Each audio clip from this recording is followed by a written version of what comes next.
कोशिश की है कि कहाँ पर क्या स्थिति है। बहुत से क्षेत्र ऐसे भी दिखे हैं जहाँ पर कि मतदाताओं की नाराज़गी भी दिखी है और वो काफ़ी देर बाद मतदान के लिए अपने घरों से निकले हैं, उनका मान मनोबल किया गया। कुछ अलग अलग विषय होते हैं अलग अलग क्षेत्रों के, तो कुछ उस प्रकार की भी बातें कई जगह थी जो जुड़ी हुई थी चुनाव से। अब स्थानीय मुद्दे होते हैं मुख्य रूप से, ये चुनाव इसलिए भी ज़्यादा महत्वपूर्ण होता है कि स्थानीय मुद्दे बड़े होते हैं, जो ज़मीनी समस्याएं होती हैं, जो मतदाता होता है उनकी चर्चा करता है, उनसे चर्चा करता है जो उस कॉन्टेस्ट में होते हैं, और उनकी ये जिम्मेदारी होती है कि उन स्थानीय मूलभूत समस्याओं का निदान करें। हालांकि चुनाव के और भी अलग अलग फैक्टर्स होते हैं, उसके बारे में तो आप जानते ही होंगे, लेकिन मुख्य रूप से जब हम बात करते हैं तब जो बड़े फैक्टर्स होते हैं वो इम्पोर्टेंट होते हैं। अगर किसी के कुछ बाइट्स हो तो आप दिखाएंगे। चलिए मैं इस चर्चा की शुरुआत करता हूं, फिर मैं चाहूंगा एक बार और सारे दृश्य दिखाइए।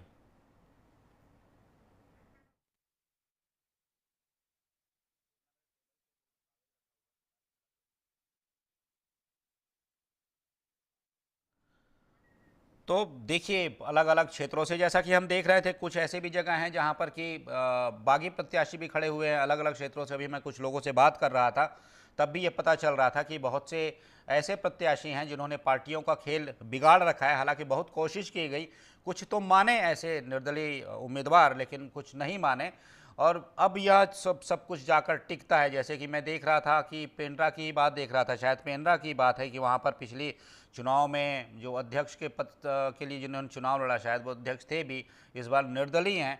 और निर्दलीय होने के साथ साथ उन्होंने सभी वार्डों में भी, बहुत से वार्डों में भी निर्दलीय प्रत्याशी खुद ही खड़े कर दिए हैं। ठीक है, ऐसे अलग अलग हम दृश्य देखने को मिले हैं। इस बीच बहुत से दृश्य थे, अगर मैं चाहूँगा कि वो सब दृश्य दिखाएं कि बड़े जो नेता हैं वो भी अपने परिवार के साथ निकले। सत्यनारायण शर्मा जो पूर्व मंत्री हैं, कांग्रेस के वरिष्ठ नेता हैं, वो भी अपने परिवार के साथ, परिवार न कहिए, वो 3 पीढ़ियों के साथ, अपने बेटे और अपने पौत्र के साथ मतदान के लिए पहुंचे। अजय चंद्राकर पूर्व कैबिनेट मंत्री, वो भी अपने परिवार के साथ, अपनी पत्नी, अपने बेटे के साथ बिल्कुल सामान्य जन की तरह कतार में लगकर उन्होंने मतदान किया। तो ऐसे बहुत से दृश्य थे। पूर्व राज्यपाल हैं महाराष्ट्र के, वो भी पहुंचे थे और उन्होंने भी मतदान किया है। तो चलिए मैं इस चर्चा की आप सभी से मैं शुरुआत करूंगा, लेकिन पहले जानने की एक कोशिश कर लेते हैं। हम जानते हैं, देखते हैं, समझते हैं कि आखिर कहाँ क्या स्थिति है। पहले मैं एक छोटा सा आपको डिटेल बता दूं कि चुनाव कहाँ हो रहे हैं। कुल 14 नगर निगम है, नगर पालिका 54, नगर पंचायत 124, जिनमें से कि 10 नगर निगमों में, 49 नगर पालिकाओं में और 114 नगर पंचायतों में चुनाव हो रहे हैं। अभी 2006 में जो बचे हुए हैं, 4 नगर निगम, 5 नगर पालिका और करीब 10 नगर पंचायत, यहाँ पर चुनाव होंगे। तो कुल मिलाकर 173 निकायों में अभी चुनाव हो रहे हैं। 44 लाख कुल मतदाता, 44,87,668 हैं जो मताधिकार का प्रयोग जो करेंगे। लेकिन एक विशेष मैं एक आंकड़ा आपको बताता हूं कि इसमें 22,20,224 पुरुष मतदाता और 22,66,746 मतदाता, मतलब यहां पर संख्या महिला मतदाताओं की ज़्यादा है, महिला मतदाता ज़्यादा हैं। 498 थर्ड जेंडर के भी शामिल हैं। कुल वार्ड हैं 3,206, मतदान केंद्र हैं 5,982। आज वोटिंग हो रही है, परिणाम 15 तारीख को मिलेंगे।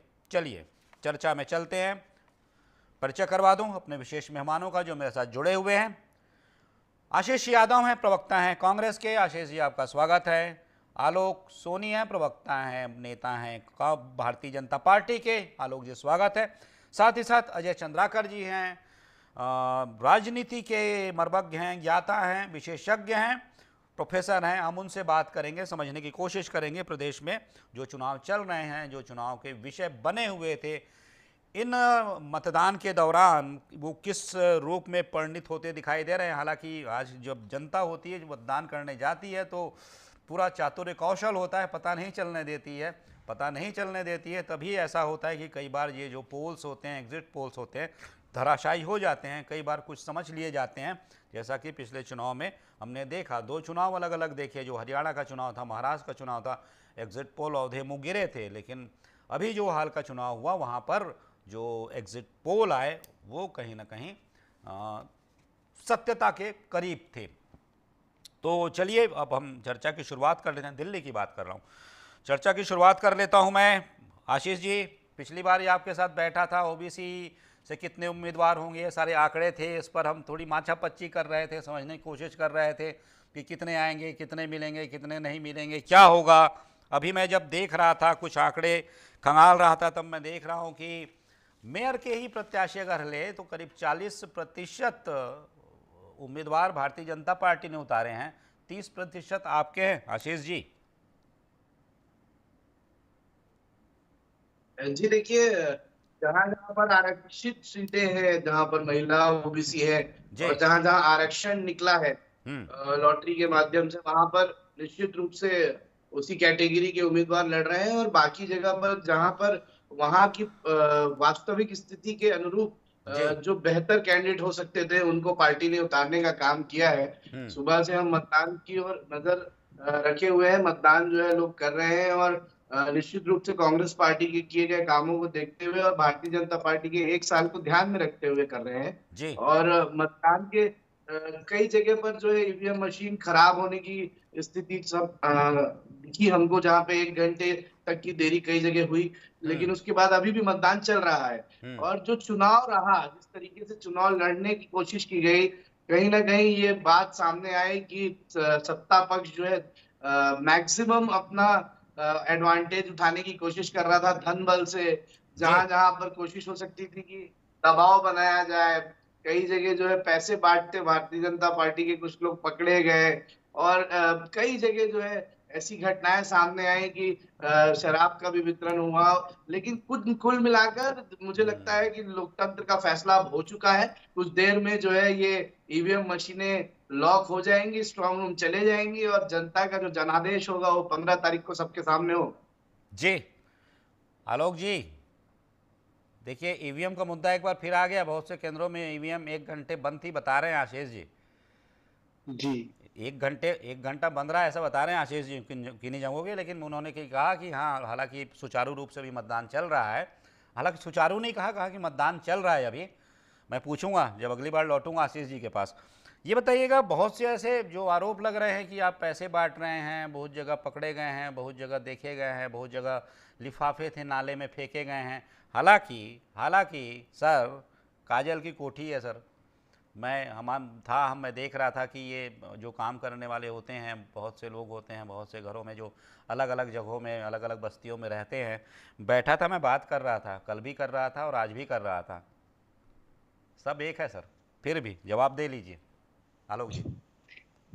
देखिए, आशीष जी का जो आरोप है, वो अगर पर्टिकुलरली भारतीय जनता पार्टी पर उस आरोपों को मढ़ रहे हैं और सत्ता के दुरुपयोग की बात कर रहे हैं, हम्म। तो जितना सत्ता का दुरुपयोग कांग्रेस ने अपने 5 मतलब ये वर्ष कह के रहे हैं शासन काल आलोक में जी, ये किया। कह रहे हैं, मतलब पहले भी मैं चर्चा किया था, उनका कहना भी उस समय भी ये था कि आप तो साथ तो बिना लड़ाए ले गए। जी। वही मैं कह रहा हूं कि देखिए, कांग्रेस पे अब तो प्रत्याशियों का भी मोह भंग हो गया है। जनता के अलावा भी जी। ये स्थिति हो गई थी कांग्रेस की कि इस नगरीय निकाय स्थानीय चुनाव के लिए उनके पास प्रत्याशी मौजूद नहीं थे। हम्म। प्रत्याशी ढूंढना मुश्किल था। तो जिस तरह की अराजकता, जिस तरह का भ्रष्टाचार, जिस तरह का कुशासन वो 5 वर्षों में छत्तीसगढ़ की जनता के लिए छोड़ के गए, हम्म। धूल और प्रदूषण, गंदगी, कहीं सड़क नहीं बने, कहीं पर में सफाई नहीं हुई, जी।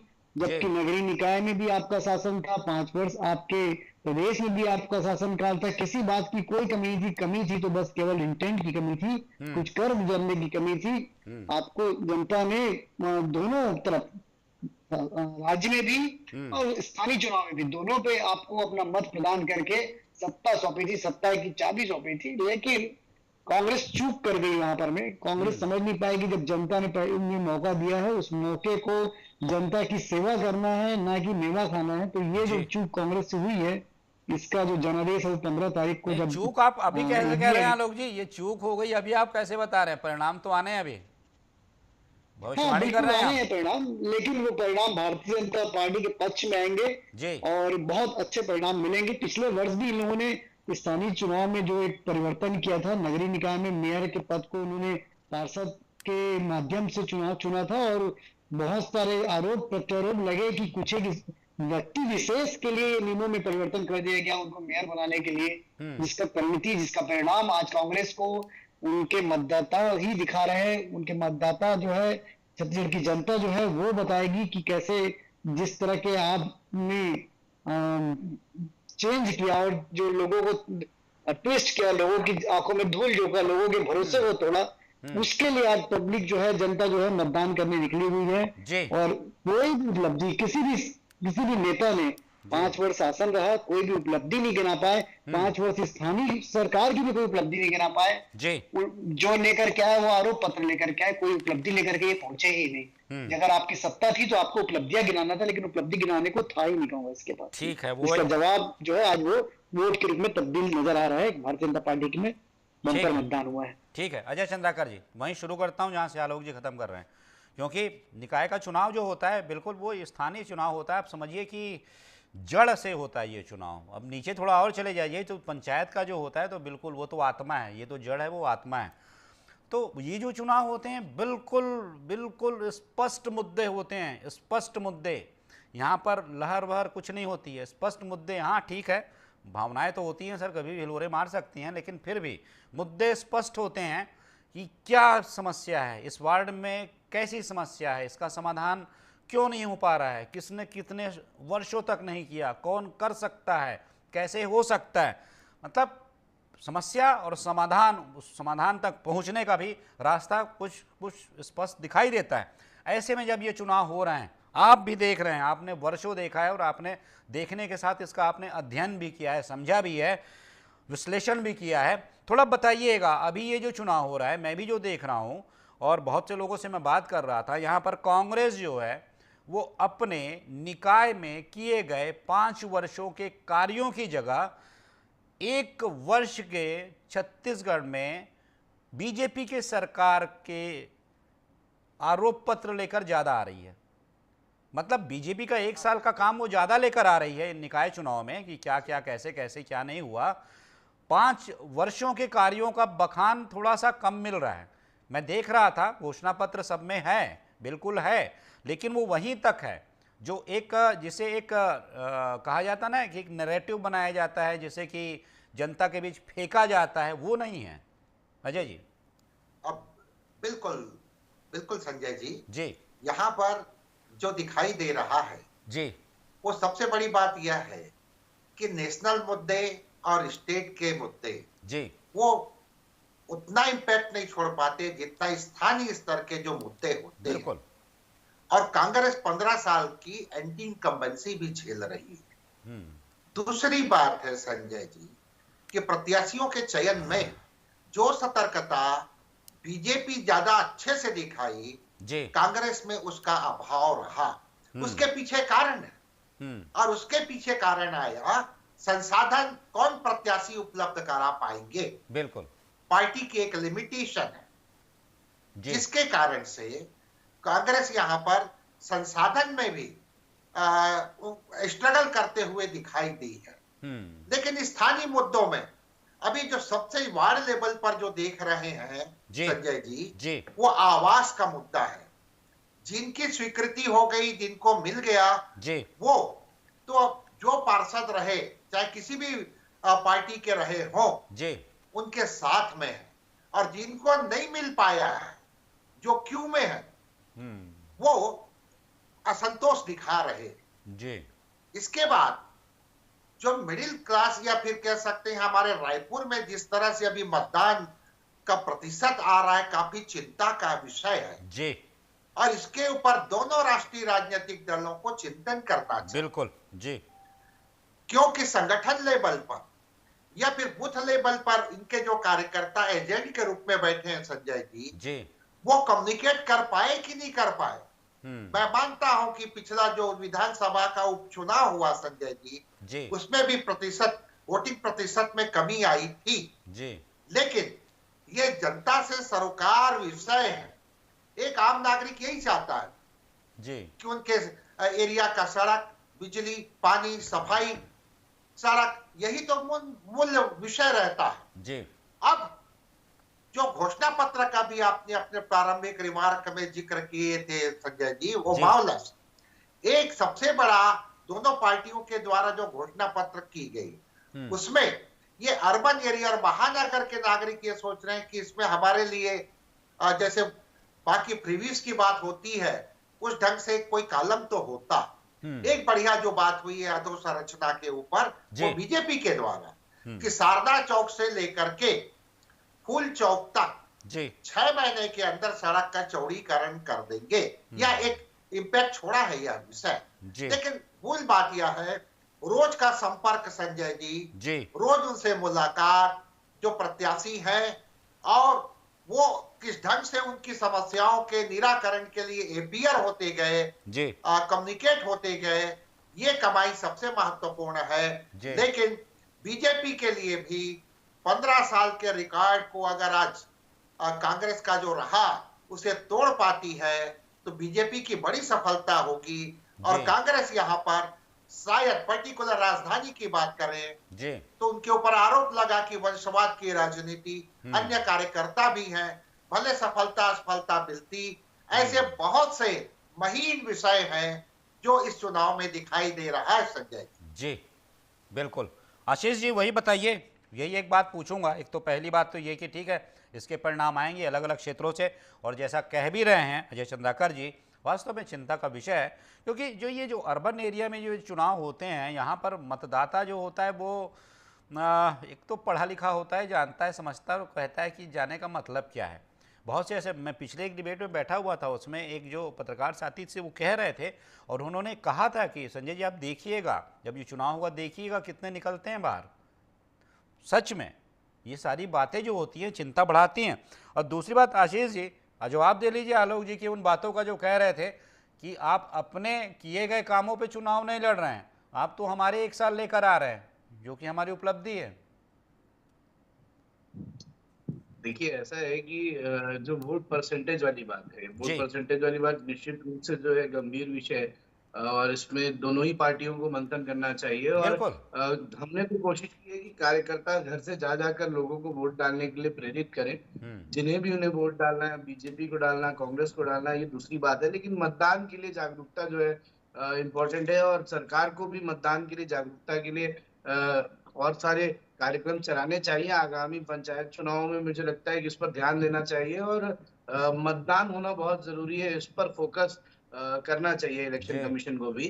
और कहीं कहीं ऐसा भी होता है कि जो एक धारणा बनी हुई है पॉलिटिकल कि जहां चेंजेस जब होते हैं तो मतदान बहुत ज्यादा बढ़कर आता है, लोग चेंज के लिए वोट डालते हैं तो ज्यादा एग्रेसिवली वोट डालते हैं। और जहां पर संतुष्ट होकर रहते हैं वहां पर थोड़ा सा स्टैग्नेंट रहता है वोट परसेंटेज। ऐसा पॉलिटिकल एनालिसिस रहता है, देखना होगा कि वो कितना सही होता है और किन किन जगहों पर वो सही बैठता है। और जो आलोक कह रहे थे मुझे कि हमने उनके काम, देखिए जो 5 साल जनता के बीच में रहता है जनप्रतिनिधि, चाहे वो महापौर हो या पार्षद हो, उसकी जनता उसके हर एक काम को जानती है, क्योंकि सड़क एक एक सड़क में बनी नाली से लेकर पेवर ब्लॉक से लेकर रोजमर्रा की सफाई से लेकर वो काम क्या हो रहे हैं, कितने एफिशिएंटली संवाद बनाकर जनता से जनप्रतिनिधि जनता के बीच जन नेता रहा।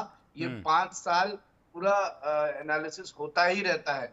जो कांग्रेस पार्टी ने करने की कोशिश की वो ये था कि अपने विपक्ष का दायित्व निभाते हुए जो 1 साल की कमियां खामियां रह गई भारतीय जनता पार्टी की, जिन्हें वो स्वीकार भी नहीं कर रहे हैं कि कहाँ चूक हुई है उनसे और किस तरीके से इससे छत्तीसगढ़ का नुकसान हो रहा है। आने वाले समय में छत्तीसगढ़ के युवाओं का, छत्तीसगढ़ में अगर क्राइम बढ़ता है, छत्तीसगढ़ में अगर कानून व्यवस्था कमजोर होती है, छत्तीसगढ़ में अगर इन सब चीजों की वजह से डेवलपमेंट में एक जो ब्रेकर आता है, देखिए किसी भी जगह पे एक बहुत अच्छा इंडस्ट्रियलाइजेशन करने की बात करें या फिर फाइनेंशियल डेवलपमेंट की बात करें तो माहौल होना, सेफ्टी होना लोगों की बहुत ज्यादा इंपॉर्टेंट है। और उस चीजों को लोगों के बीच लाने की कोशिश कांग्रेस पार्टी ने की और निश्चित रूप से हमारा जो काम था वो काम पूरी उपलब्धियों के साथ घोषणा पत्र में हर एक उम्मीदवार लेकर जनता के बीच पहुंचे थे, क्योंकि जनता बहुत स्पष्ट तरीके से समझती है महापौर चुनाव और पार्षद चुनाव में कि क्या काम कराए गए हैं, क्योंकि अगर एक गार्डन भी बनाया जाता है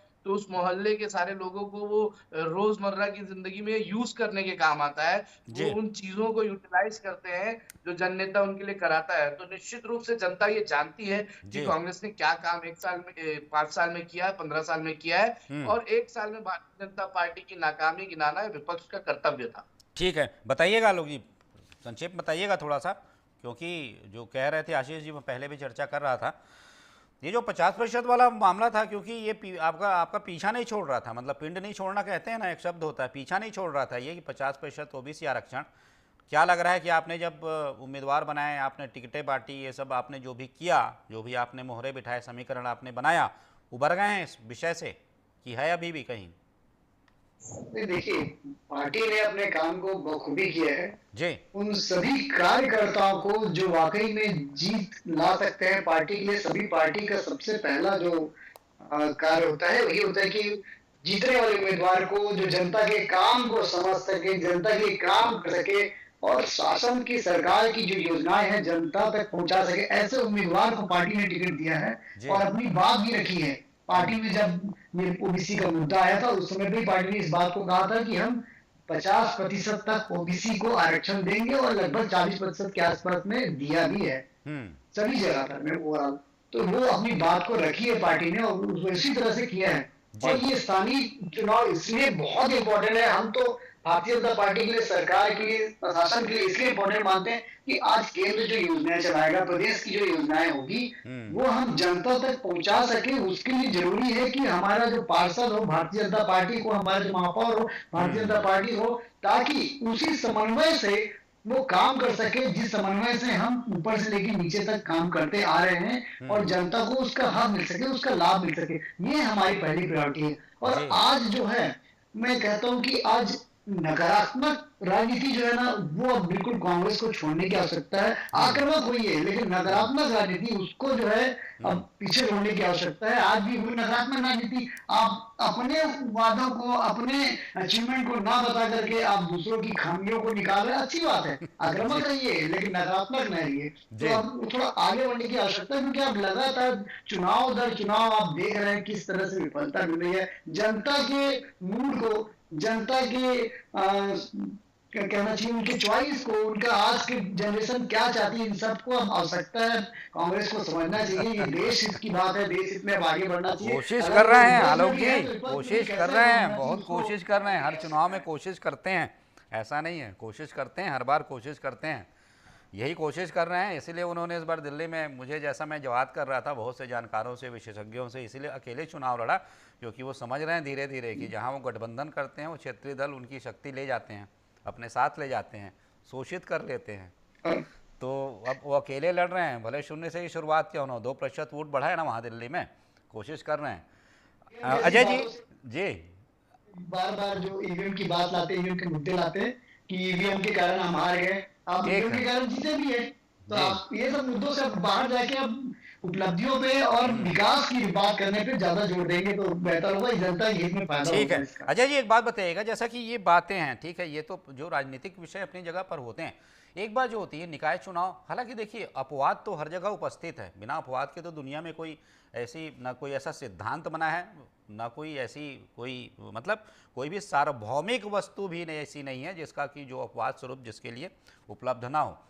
तो ये माना जाता है कि जिसकी सत्ता होती है उसकी ही निकाय में या फिर पंचायत, यहाँ जो सरकार बनती है, क्योंकि जैसा आप कह रहे थे कि जनता को पता होता है, लोगों को पता होता है कि भाई अगर हमको राज्य सरकार की योजनाएं यहाँ चाहिए, राज्य सरकार के साथ विकास की यहाँ पर धारा बहे, तो उसके लिए आवश्यक है कि हम इसके साथ जुड़ जाएं। लेकिन कई बार इसका उल्टा भी होता है, और जब ऐसा नहीं होता कि अगर इसका उल्टा हो गया और वहाँ पर वो उम्मीदवार जीत गया जो सत्ता में नहीं है, इस पर निर्भर करता है कि वो जो जीता हुआ नेता है वो कितनी इच्छा शक्ति रखता है और कितनी कहिए कि एक विल रखता है कि वो अपना काम करवा ले जाए, क्योंकि ये विकास का कार्य है, जनता से जुड़ा कार्य है, तो प्रशासन, शासन, सरकारें भी बाध्य होती हैं करने के लिए। तो ये दोनों प्रकार की बातें हैं, इसमें से बड़ी बात कौन सी है, किस ओर जाती दिखाई देती है?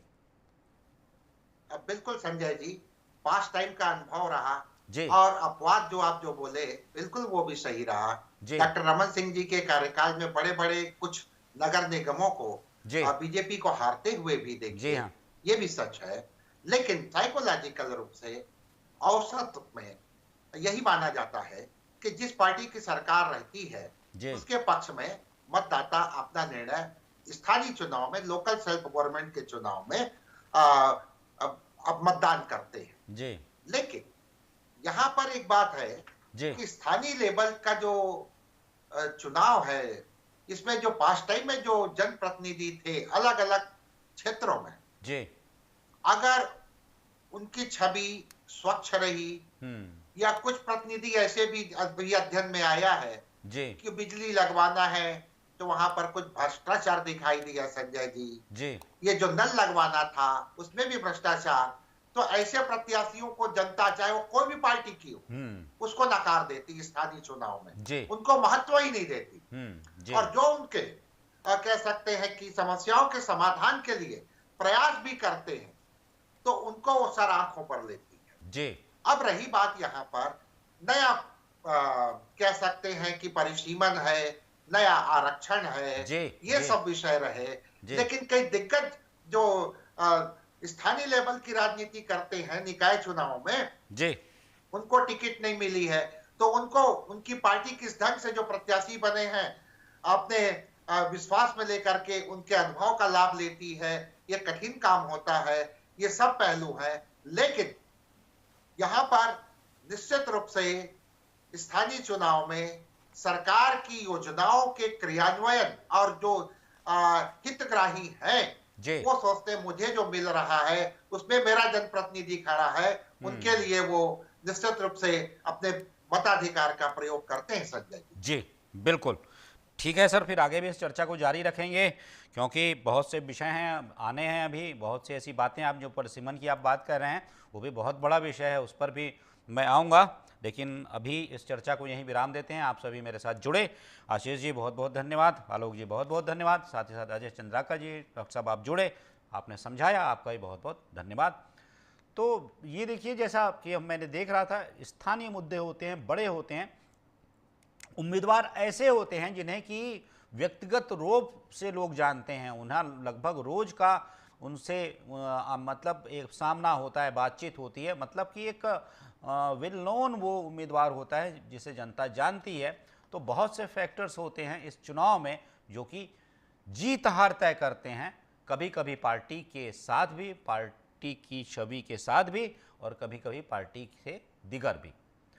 तो इस चर्चा को आगे ही बढ़ाएंगे, इस विषय पर आगे ही बात करेंगे कि आखिर निकाय चुनाव में और भी कैसे कैसे समीकरण हैं जो धीरे धीरे सामने आते जा रहे हैं जब मतदान अपने समापन की ओर बढ़ रहा है। अभी लेते हैं एक छोटा सा विराम। नमस्कार।